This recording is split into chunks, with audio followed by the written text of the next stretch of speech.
Nursery, શાળા અને college. તમારી ડાયાબિટીસ નર્સ તમારી નર્સરી, શાળા અથવા કોલેજ સાથે મીટિંગ ગોઠવશે. ડાયાબિટીસ ટીમ તમારી શાળાને ડાયાબિટીસ શું છે તે સમજવામાં મદદ કરી શકશે. તેઓ શાળાના તમામ સ્ટાફને તાલીમ અને સમર્થન આપશે. જો તમે હજી સુધી તમારા પોતાના ઇન્જેક્શન આપવા અથવા તમારી પોતાની બ્લડ ગ્લુકોઝ ટેસ્ટ કરાવવા માટે તૈયાર ન હોવ, તો તમારી ડાયાબિટીસ ટીમ તમારી શાળાને આ કેવી રીતે કરવું તે અંગે તાલીમ આપશે અને અમારી શાળામાં એક છે.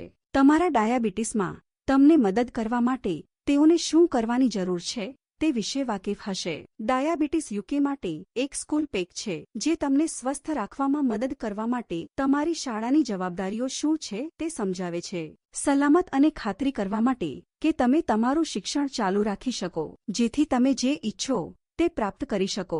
જો તમને કોઈ ગુંડાગીરીનો અનુભવ થાય તો તમારે તમારી શાળામાં અને તમારા માતાપિતા અથવા સંભાળ રાખનારાઓને જણાવવું જોઈએ.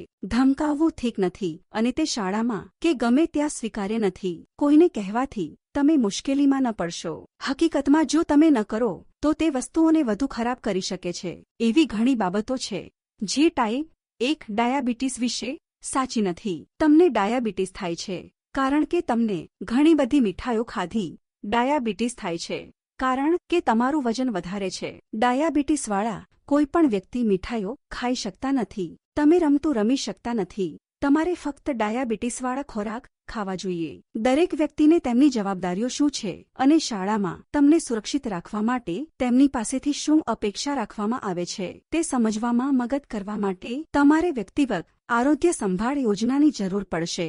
અને શાળા બહારની કોઈ પણ પ્રવૃત્તિઓ. તમે શાળાએ પાછા જાઓ તે પહેલાં આ કરવું જોઈએ. તમારી સંભાળ યોજના તમારી ડાયાબિટીસ ટીમ, શાળા, માતાપિતા અથવા સંભાળ રાખનારાઓ અને જો તમે ઈચ્છો તો તમારી સાથે પૂર્ણ કરવામાં આવશે. સમાનતા અધિનિયમ 2010 મુજબ તમારી પાસેથી શાળામાં તમારા મિત્રો અને સહપાઠીઓ જેવી જ પ્રવૃત્તિઓ કરવાની અપેક્ષા રાખવી જોઈએ. આમાં શાળાની કોઈ પણ ક્લબ અને ટીમ સ્પોર્ટ્સનો સમાવેશ થતો હતો. જ્યાં સુધી તમારી ડાયાબિટીસ ટીમ તમને એવું ન કરવાની સલાહ આપે ત્યાં સુધી તમારે કંઈ પણ કરવાથી બાકાત રાખવું જોઈએ નહીં. તમારા મિત્રોને તમારા ડાયાબિટીસ વિશે જણાવવું એ સારો વિચાર છે. આ તમારા માટે શાળામાં જીવનને વધુ સરળ બનાવશે કારણ કે તમે તમારામાં અનુભવો તે પહેલા તમારા મિત્રો ઉચ્ચ અને નીચાણના ચિહ્નો શોધી શકે છે અને શાળાના સ્ટાફને જાણ કરી શકે છે. તમે કેવું અનુભવો છો તે વિશે તમે તેમની સાથે વાત કરવા માંગો છો. જો તમે ખરાબ અનુભવો છો તો તેઓ તમને મદદ કરી શકશે. જ્યારે તમે કતારમાં પ્રથમ હોવ ત્યારે તેઓ લંચ માટે તમારી સાથે જોડાઈ શકે છે.